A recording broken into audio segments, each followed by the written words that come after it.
So Steve, welcome. This is being recorded. For those that have not been able to join in person, you are also now welcome to listen to what the three of us have to say.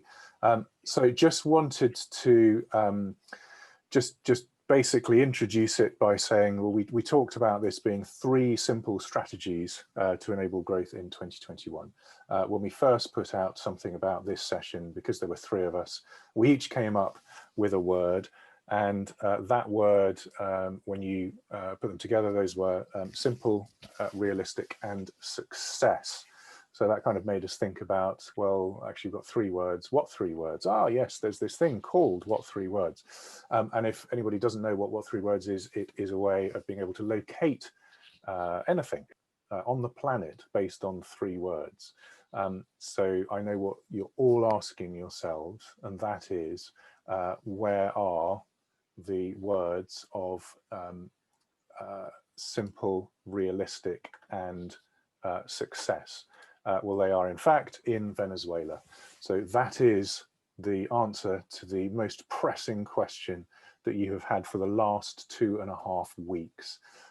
So there we are. So just a little bit of an intro there, but this is really about 3 of us providing some insight into growth for 2021. And each of us is going to talk through an area of expertise that we have.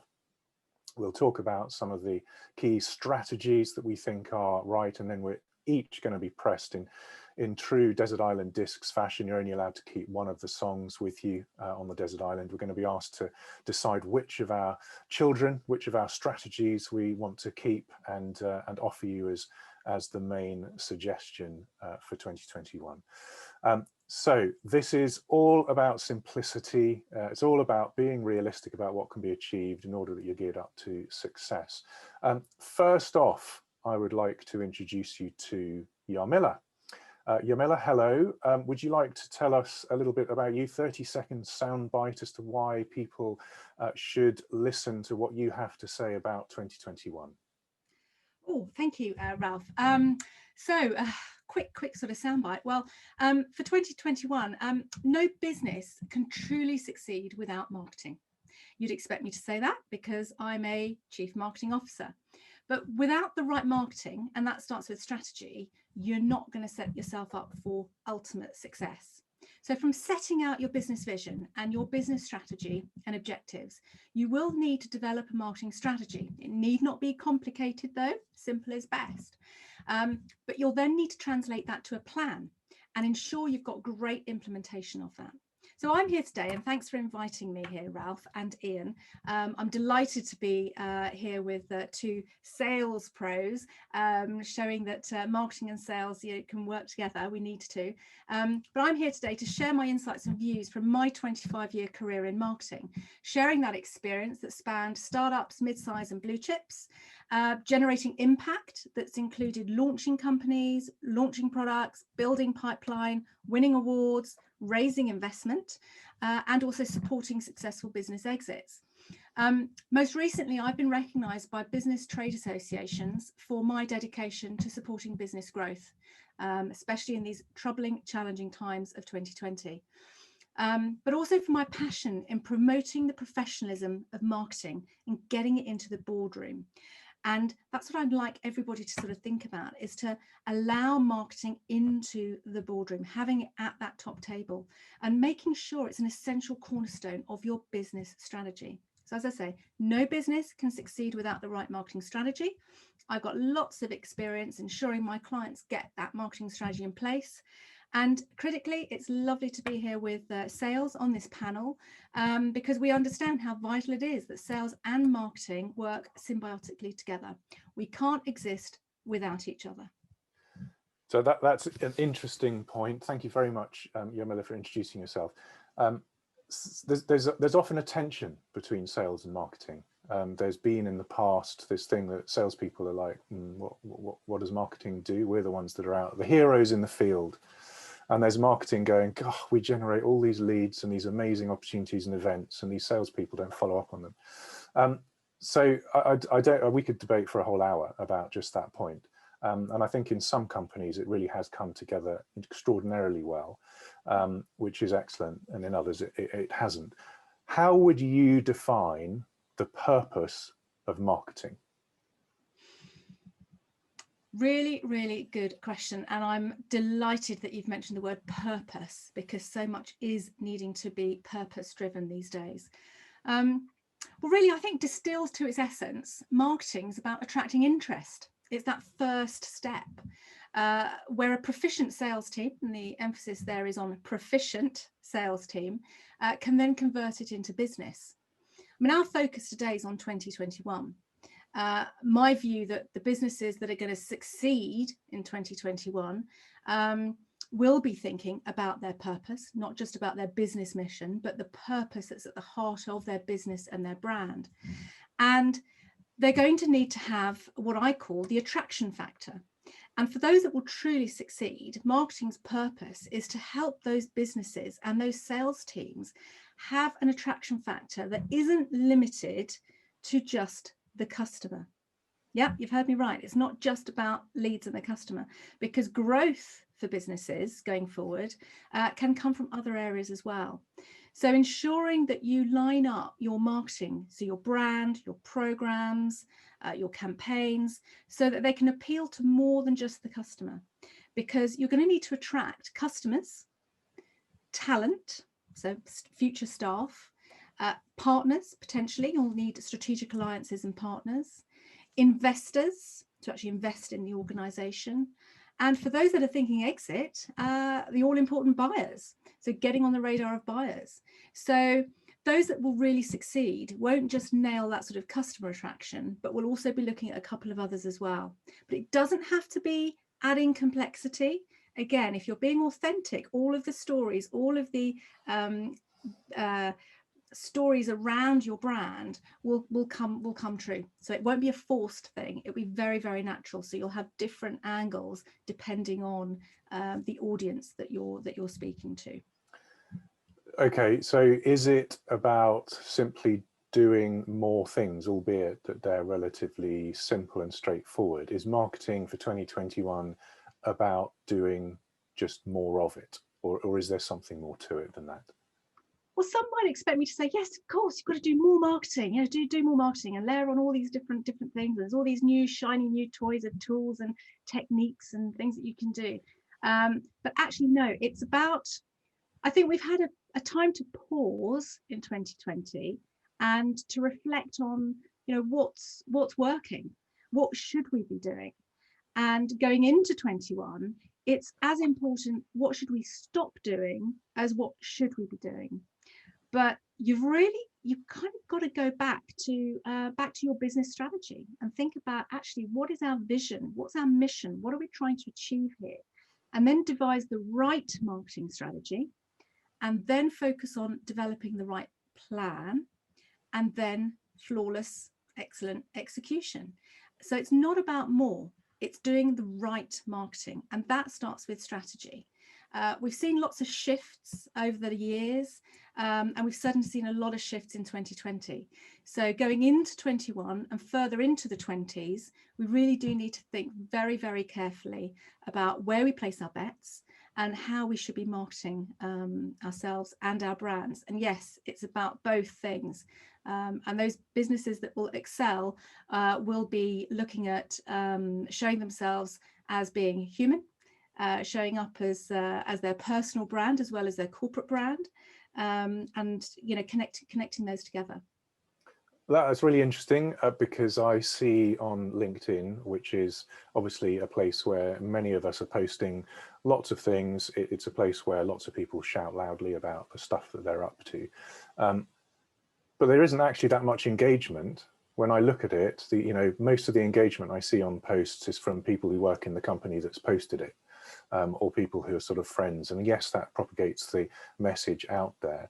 So what you say about putting your own personal brand, I think is quite a key point, because the posts that I see that do the best are where people come across as being authentic human beings who happen to have a message as well, but they're not just a corporate mouthpiece. Have you seen that kind of a trend as well? Absolutely. And it's been something that the real sort of savvy sellers out there who are truly doing social selling well have really crafted honed their skills and their techniques around this. Yes, there is a need to be on brand, and you'd expect me as a chief marketing officer, the ultimate custodian of a brand, to say this. Yes, you've got to be on brand and you've got to be on message, but you've got to personalize it. You've got to make it come to life, and you've got to make it come to life for the audience that you're talking to, so that it's relevant and it's timely for them. But you should be allowed to actually put it into your own voice as well. So absolutely, and it's apparent. You go onto LinkedIn and you look at the company profile pages and you see the posts that are being put out there, and you see, yes, you see a handful of likes and some interaction. But when an individual in an organization reposts that or shares that out to their community and adds on a bit of a personalized message around it, and then you get much more interaction and engagement around it. Absolutely. I mean, we want to deal with people. We don't want to deal with faceless brands. One of my soapbox moments is when I see websites that don't have team pages, that don't show you who's actually in charge of the organization. What is the leadership team? Who is that made up of? Who are the people that are heading up, say, customer services, etc., etc. Or websites that simply don't have a picture of a human being on them. I think for too long, and this is a bit of an odd one because I've worked predominantly in my 25 plus year career in the technology space. We've run the risk recently of being very robotic, focusing in on the technology that's available to us and implementing the technology, but not really using it in a human to human way. So I think it's time to actually add the kindness and the humanity back into this. Yes, we can use the automation and the artificial intelligence and automated responses, but think about the words you're using on those places. So it's time to sort of personalize and get more personal with our marketing. Okay, you have talked about the purpose and what is it that the company's attempting to do, because clearly if you just go out and push out a whole load of tactics without linking those back to what you're trying to do and why you're trying to do them, you're kind of doing random acts of marketing, and random acts of marketing are quite expensive in terms of money and also time and lost opportunity. So that all makes sense. So you define your purpose. You've then talked about the fact that there needs to be a strategy. You've talked about humanizing the message that you put across, which are all absolutely necessary, and that's something that you work with your clients on all the time. But if we're getting down to where the rubber hits the road right now, and I'm going to say to you, what is it that businesses need to do in 2021? What are the 3 suggested strategies, if you like, that you could articulate here, which if people did these 3 things, just these 3 things, it would make a material impact on their business growth for 2021? Well, this 3 strategies for 2021, and again, emphasis on simple and keeping it simple, really relate back to 3 common problems that I see businesses and individuals making all the time.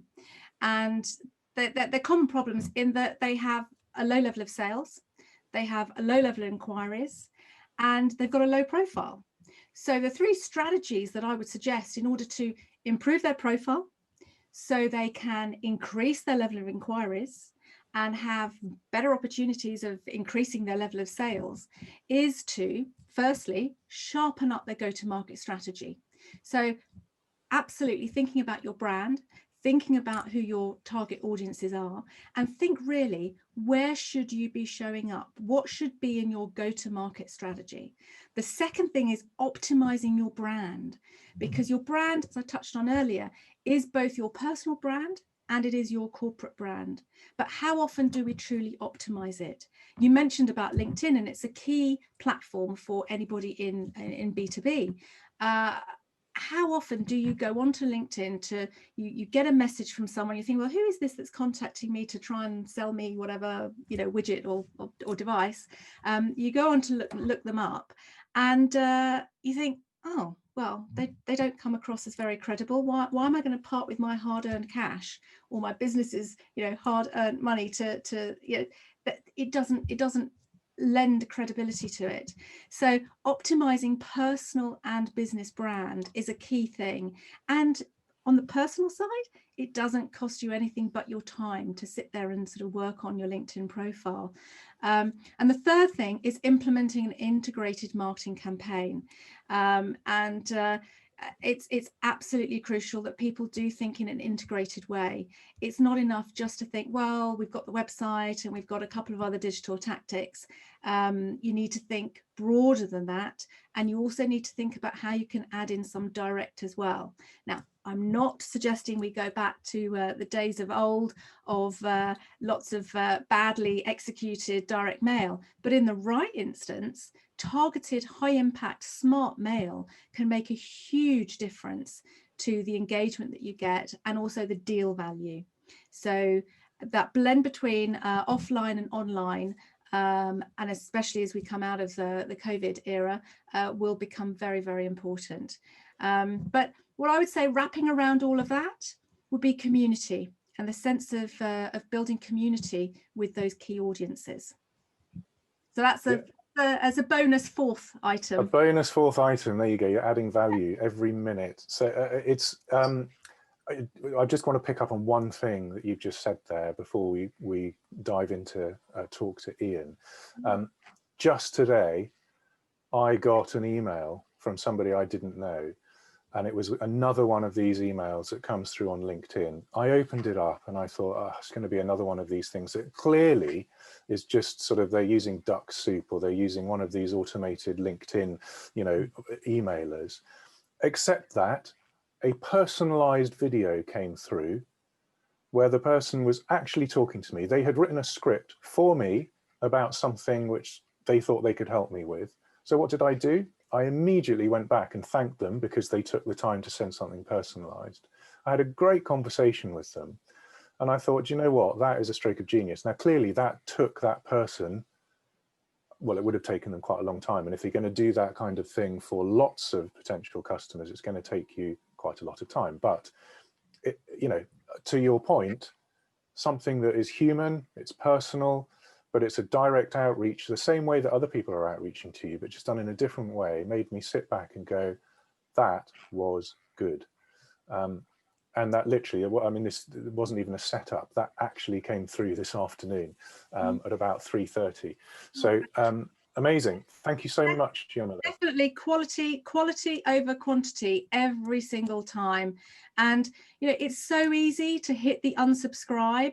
So if you are getting, you know, really bad outreach, either from marketing or from sales, you know, it's so easy to hit unsubscribe, and then you've lost the opportunity to sell further into that account. Whereas, you know, that instance, that example you've given, you know, people will stay engaged, and you know, you've got more of a chance of buying and from them. So yeah, excellent. Absolutely. Well, that's brilliant. Thank you for that. Now, if we turn to Ian, we're going to come a little bit further down from the purpose, the strategy, the top of funnel piece into the identification of opportunity to drive that demand that grows the business, and some of the ways that you can do that within an organization.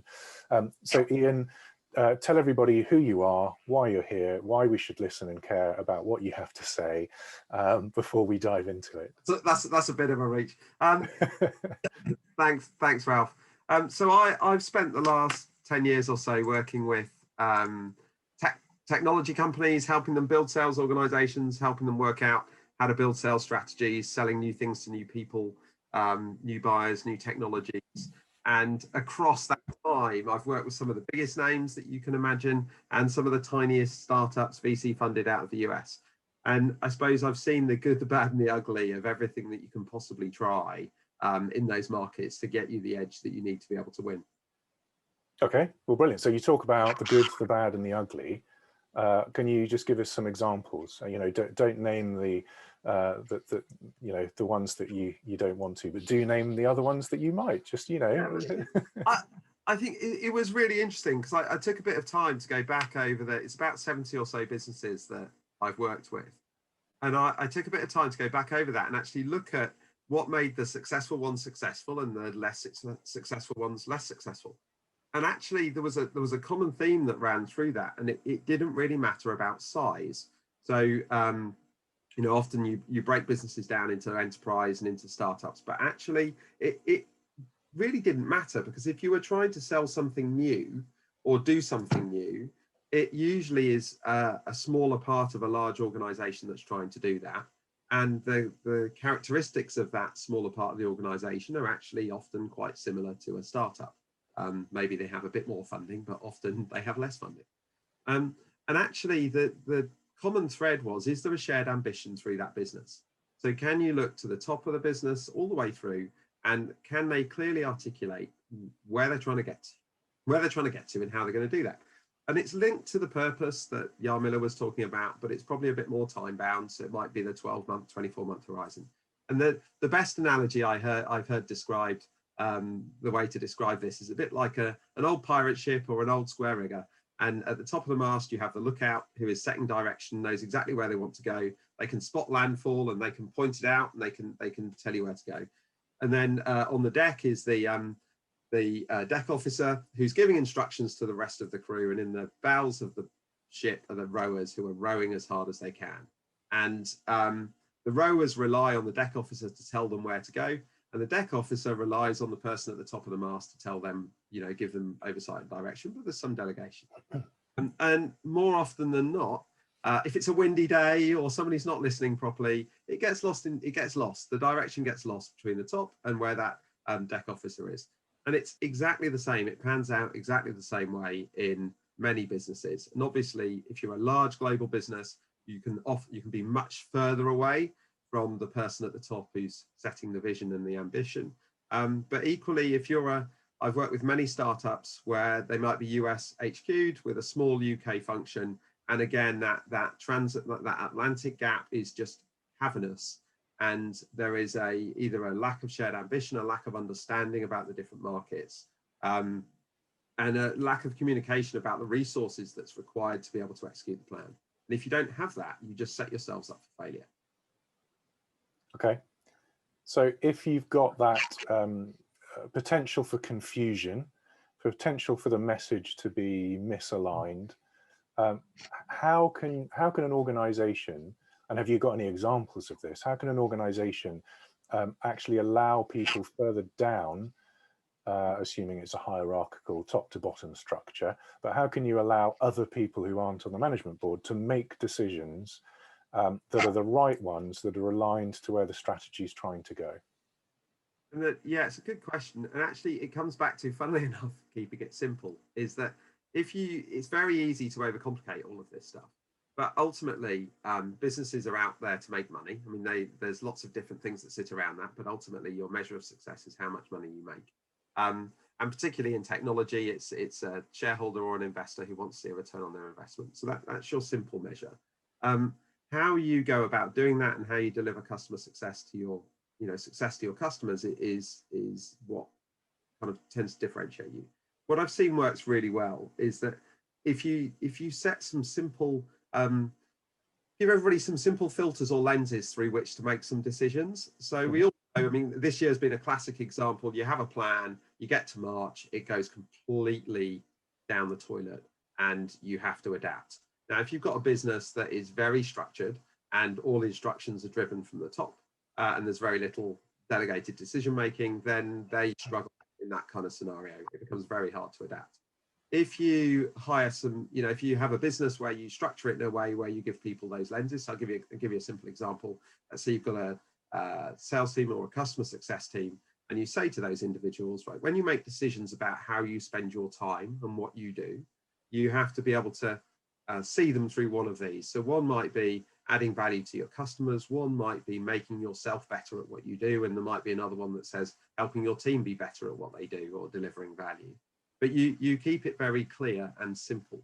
and then allow people to make decisions about how best to spend their time. And when things go sideways, they then have some level of flexibility to make decisions to keep things moving forwards. And I find that, well, if everybody has that and everybody understands what their 2 or 3 lenses are that they can make decisions through, you're much more likely to be able to adapt to whatever comes your direction. Well, one of the things you talked about there was the various metrics which are used then to keep organizations on track to the ambition, which is linked to the purpose and the strategy. So a whole bunch of metrics, various scorecards, and things that get put in place. And my experience is that some metrics are there for the sake of metrics, because they can be measured, you just measure them. And others are actually far more strategic. And then there are some that you can't really define because they're just not very easy to measure. How have you experienced in the 70 odd companies that you've worked in, them setting metrics that they can measure appropriately? Yeah, I think it's a really good question. And it's not only that you can measure, but that there's some purpose for having those metrics. So what are you going to do with that information? There's another saying that comes out all the time that says, there's no point in just weighing the pig. You have to feed the pig. If all you do is weigh the pig and then hire some more people to weigh the pig and some more people to weigh the pig, guess what? The pig's going to get thinner. So there's you've got to be clear about why you're measuring those things. And it can't be simply because somebody in sales operations has a job to measure things and therefore has come up with some things that they want to measure. So I would challenge you. I would challenge anybody who's got some of those metrics and say, well, what's your coaching intervention with that? So if that number isn't what you want it to be, what are you going to do next with your team, with yourself, with your organization to change that number? And if you don't have a clear plan or can't clearly articulate what it is that you would do, and you don't have to know the answer because we don't always know why things aren't working, but there is a point where you need to be able to, you need to intervene, you need to have an intervention and have thought through how you might go about doing that and when you might go about doing that. And that then naturally narrows down the number of things you're going to measure, because if you're measuring 100 things, there's no way you can genuinely measure 100 different things and have a plan for how you're going to intervene if any one of those things goes off track. So I think measure less things, identify the things that are genuinely important to your buyer's buying cycle rather than your selling cycle, because ultimately the buyers really, what they do is more important than whether somebody's sent a proposal out or done a demo. I mean, no one really cares. Buyer doesn't care. And then have some interventions that allow you to step in at those key points to be able to do whatever you need to do to get your pipeline back on track or your deals back on track. It sounds simple, doesn't it? It's never quite as easy as that, but you've got to start from somewhere where it is simple. Yeah, it isn't as simple as that, is it? Because it's a little bit like saying just have a few metrics, which are the ones that are really powerful, that are going to make a difference. And so anybody's then going to go, all right, Ian, what are those metrics? And of course it depends what the company is, what the context, what the stage they're at, etc. But presumably that is something that you talk to the companies you work with and actually help them to define. Mm-hmm. So I remember. Okay, so I'll just give you one example, a real world example where I was stood running a workshop with a customer who was telling me about they use Miller Hyman as a sales methodology, and they were running through how this all works and how wonderful it was. And I was like, okay, great. So what do you do if it's not got the right number on it? What do you do? Well, we don't really use it for coaching. We just use it for whatever. Well, that's totally pointless then, isn't it? Is it a wonder that your salespeople don't fill it in? Because they get no value out of filling that in. So it's pointless exercise. There has to be value from both sides. Yeah. Otherwise, no one's going to do it. They just do it it just gets done as an admin task. It's a waste of time. It's a very expensive admin person, your salesperson. Yeah, and the more stuff you ask people to do that adds no value to them, the less inclined they're going to be to do it in the future. And then you get that inevitable tension between sales management and the sellers themselves, because they are just actually not aligned around the same common requirements. And I'd probably go back to then, what's your ambition? Are you aligned? is that clearly communicated? Are you clear about what the lenses are that they measure themselves by and how they make their decisions? And actually then it becomes easier to pick your metrics. Okay, excellent. So if I ask you the same question that I asked Jarmila, Yeah. because you talked about quite a number of things there. So getting, you know, the rubber hitting the road again, it's planning now for the next 30 days before we get to January the 1st. What are the 3 things that you would suggest that people focus on for 2021 growth? Well, it won't be a surprise that my top one is make sure you have an ambition that's clearly shared, and it's got to be right sized. Okay, so there's no point in having it completely ridiculous. Not everyone is a Steve Jobs who can operate a reality distortion field. You've got to have some ambition there, but it's got to be aligned to the resources and the people that you have. So I think that's number one. Have some simple milestones. So the break it up a little bit. So those having said, don't have too many KPIs. Have some simple milestones that everybody can work towards, and so you can see whether you are on track. And then trust your team to be able to deliver against that. If you set the environment up correctly, give them some space to fail, because that will, you know, people get stuff wrong, but people have to do that to grow, but be there to make sure that you can coach and support them back into the place that they need to be successful. And if you do that, you're much more likely to be successful. Okay, excellent. Well, thank you for that. So I think so far on our journey, we've gone from making sure you define your purpose, that there's a clear strategy, that you are executing the strategy with the human touch through all the marketing activity that you do, which is coming top of funnel, percolating down, aligning the organization around a clarity of ambition, making sure the right KPIs are set, that everybody is aligned around those, make sure that you've got some milestones. And that also, I think, Ian, speaks to what Jarmila was talking about in terms of a sense of community, because that is ultimately what a company is. It's a community of people that have got a shared goal, shared ambition, and a shared purpose. And so that is effectively where we are to this point. So yeah, I guess it's time to turn the tables on you, Ralph. And I think we've oh no.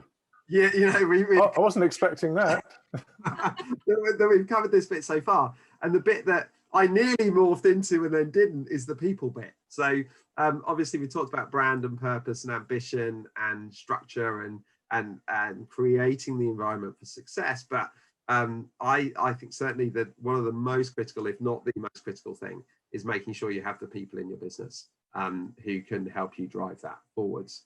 And I know that this is a particular passion of yours, so really interested to hear your view on how you build those successful sales teams. Okay, well, shall I just give you a 30-second as to who I am? I realise yes, I haven't done that, have I? No. Well, and I should have done it up front. So it's kind of like, who the hell's this guy that's talking and grilling Jarmila and Ian?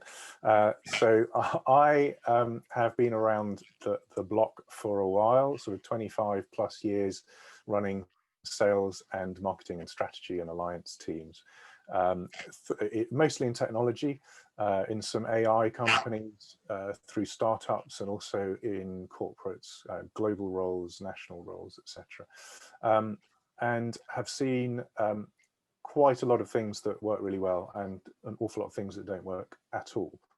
And some of those were initiatives that I put in place and then they bombed, and you know, that's fine. You learn from those and then you put other initiatives in place and then they work. So I've got quite a lot of experience of both sides of that coin. And one of the key things that I now do is I help individuals and I help sales and marketing teams and people to accelerate their performance. That's through coaching. It's through things like Salesforce and sales candidate assessments. It's through actually implementing an entire sales process and team for companies. But it's all very much focused towards getting the sales engine right and on the people that make that work. So that's my 30 seconds, Ian. Cool. Oh, so now I can ask you my good question, which is, if you'd like to share a bit of your I know that the people bit is your passion, and that you've done a huge amount in that, and obviously it's the critical bit that we've not fitted into the puzzle yet, is how do you get those great people on board. and what you do with them when they're in there. Yeah, and I think it's important to say that while I focus on salespeople and marketing people, those are only a couple of teams within an organization. And so by not talking about them, I don't seek to diminish their worth or the need for them or the amazing stuff that they do.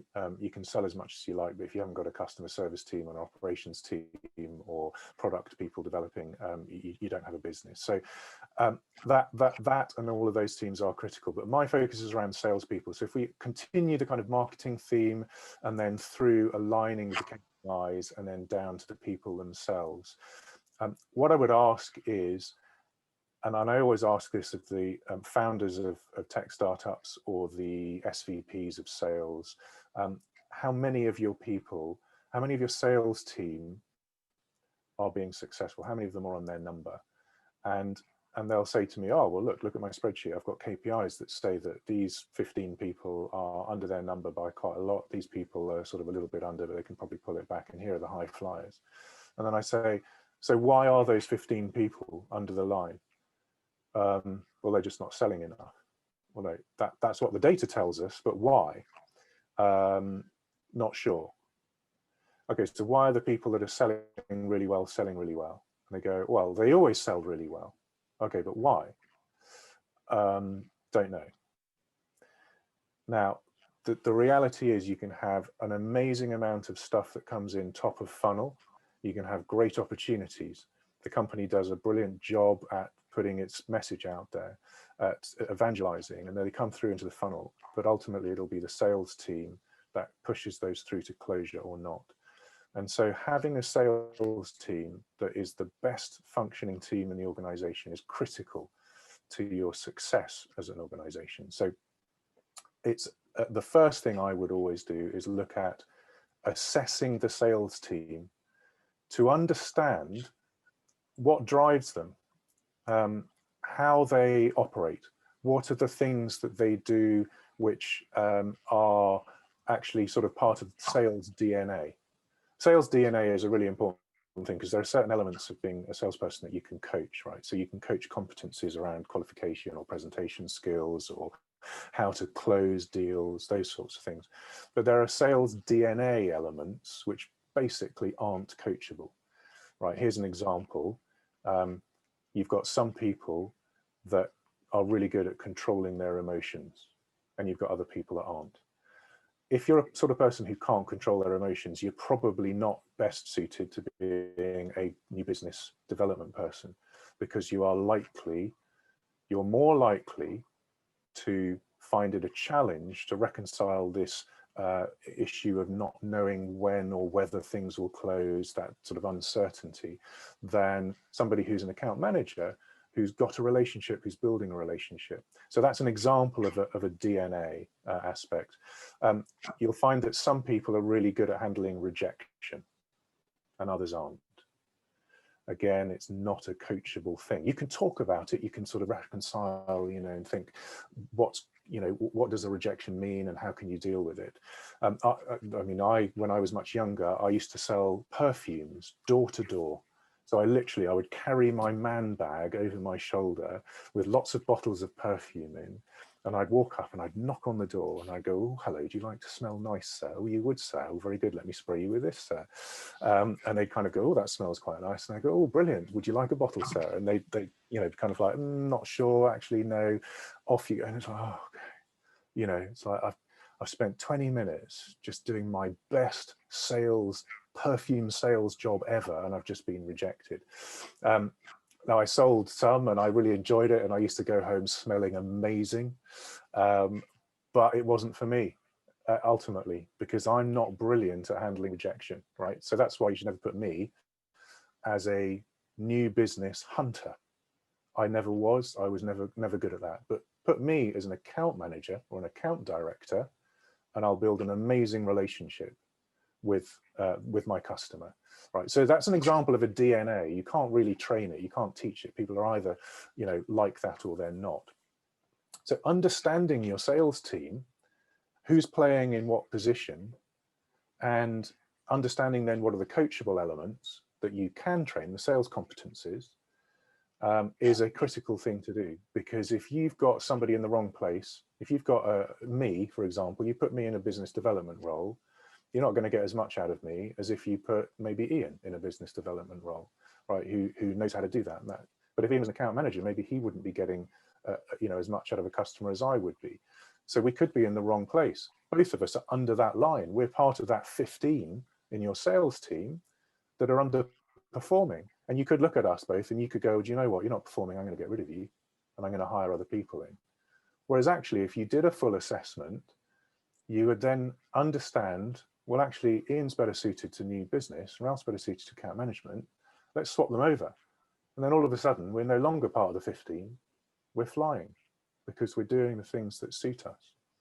So, sorry, a long answer to, making sure that you really focus on what the strengths of your people are to get the best out of them, for them and for your company. What do you do then when you've worked that out?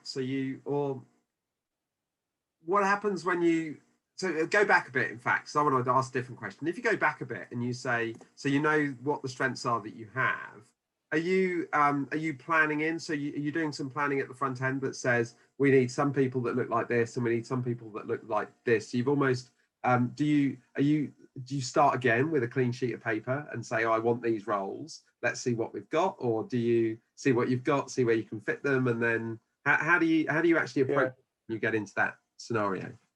Well, it's a little bit of both. So, if you have done the work of understanding what your purpose is, defining what your ambition is, looking at the way that you're trying to drive your organization and how you're trying to, drive it, you should have, or you will come up with a very clear view about, how many hunters, how many farmers, how many customer service reps you need, etc. And so you shape the team. You can then look at your current sales organization and see, does it fit? I can then look at the assessment of each individual and go, right, we've got the people and we can fit them into the roles that they're in. And maybe they're in the right roles. It's just that some of them have got sales competencies which could be coached, in which case you put a coaching program around them. You actually upskill, you train them so that they become better at closing or qualifying or pipeline management or all of those sorts of things. If, as I said before, if the DNA just isn't right, then you probably want to work out where you put them in order to make sure that they're going to flourish. I would also make sure that I've got a hiring plan. And let me ask you this, Ian, you've done this a lot, and I know, Jarmila, you've hired people in marketing.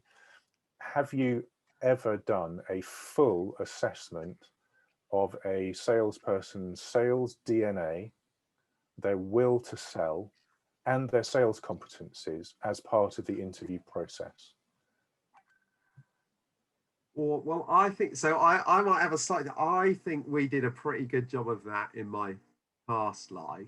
We probably didn't do, but we looked at, but I would say we were outliers in this, and that we were looking at values and motivations. So that is kind of your values are like your DNA. I suspect that's kind of what you're talking about, isn't it? And we built those out. What we didn't do was put anybody through any experience some activities to see whether actually they could do it or not. But I think we had a reasonably high propensity of success rate by doing that level of assessment. And actually we did that because to ensure that we got a retention rate in the business that made us successful. So we couldn't live with the churn rate that we had in junior salespeople.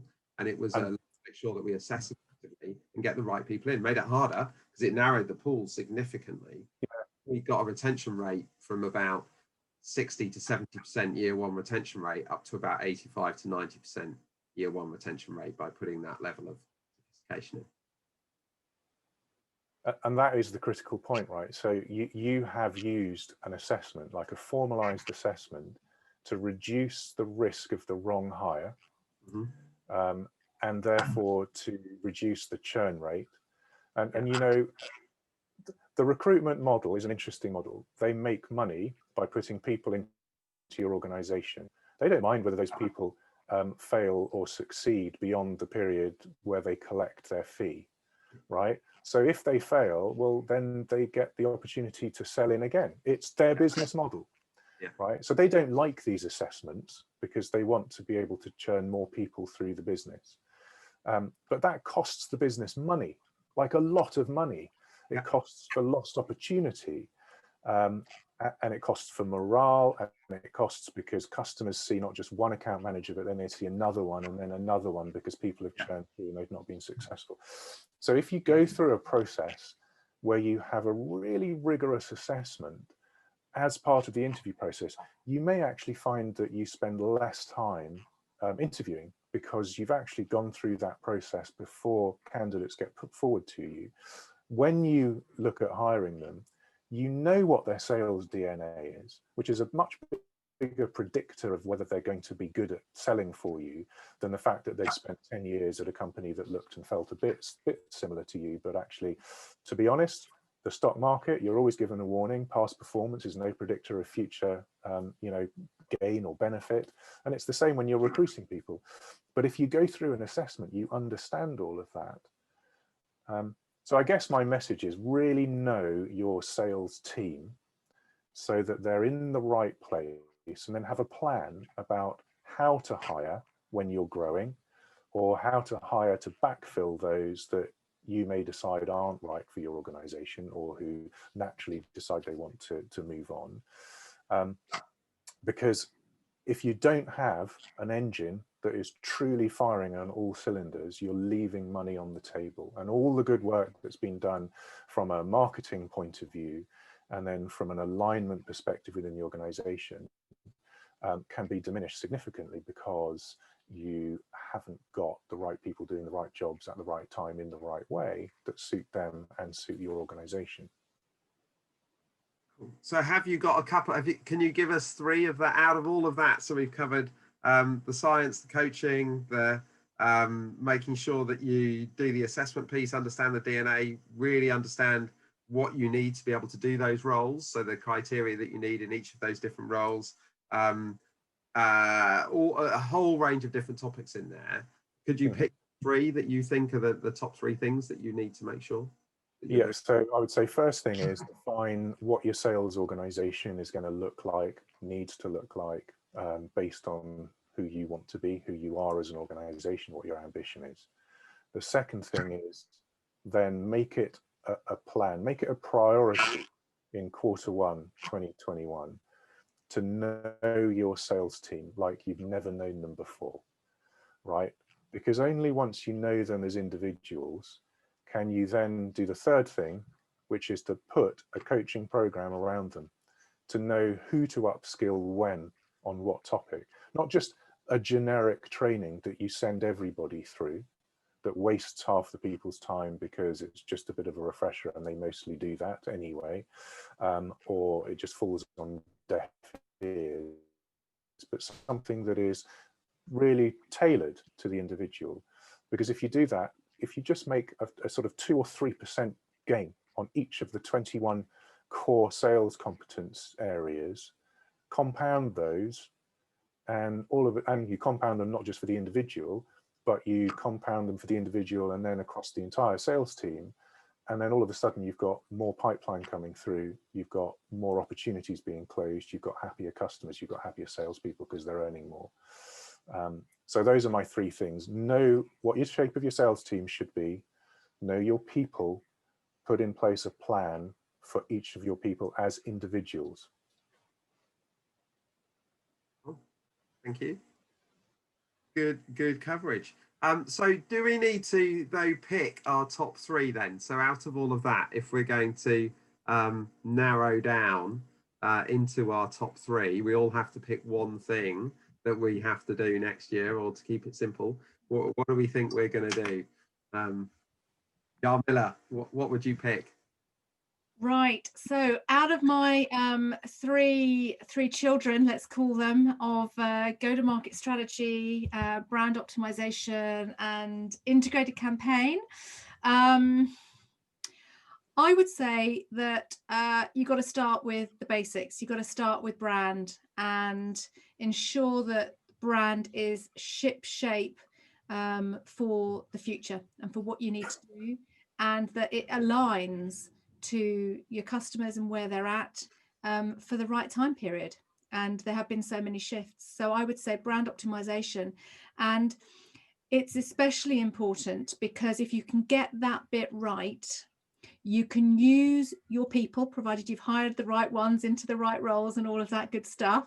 Love that all, Ralph. That was fantastic. I'll speak to you after class about the perfumes. Is coming up to Christmas. You can really make your marketing. You can make your marketing budget, your investment into your business, go so much further by actually getting your people to be your brand ambassadors, and that costs you nothing. But aligning your people around your brand so they really re-engage and reconnect with the business and the purpose, the mission, vision, values, all that great stuff. That is the number one thing that you can do before you then start to layer on campaigns and the rest. So I would pick, if I had one desert island disc for marketing, it would be brand. Cool. Ian, shall I answer for you as well? Well, yes, you can give me yours as well, Ralph. Go on then. Okay. Mine. I would say know your people, like Yeah. know them really well, really understand their capabilities, and put that plan around each one of them. So yeah, that would be my call to action for urgency at the beginning of 2021. Ian, what would be yours? Well, I was going to say, I would add into that I think it has to be make sure that you have your ambition nailed and that it is shared and communicated through the organization. And then if you've got those three, then I think you've got your brand, you've got your shared ambition that is clearly understood by everybody, and everybody knows their role in that. And then you've got the right people, and you know your people, you've got your people in the right place, and you've got a plan for them. Then surely you've got to be flying. That's got. I might have a visitor in a second. So surely that has got to be the simple way that you nail your 2021. So we might need to reprogram the 3 words app and see where brand, people, ambition takes us. It might be somewhere other than Venezuela, maybe, Ralph. Who knows? It might be. It might be indeed. Well, it definitely will be. But yeah, we can have a look at that. So what was that? People, brand, and ambition. People, and ambition. Yeah. Yeah. Okay. Well, there you go. That's homework for everybody tonight. Get on to what 3 words?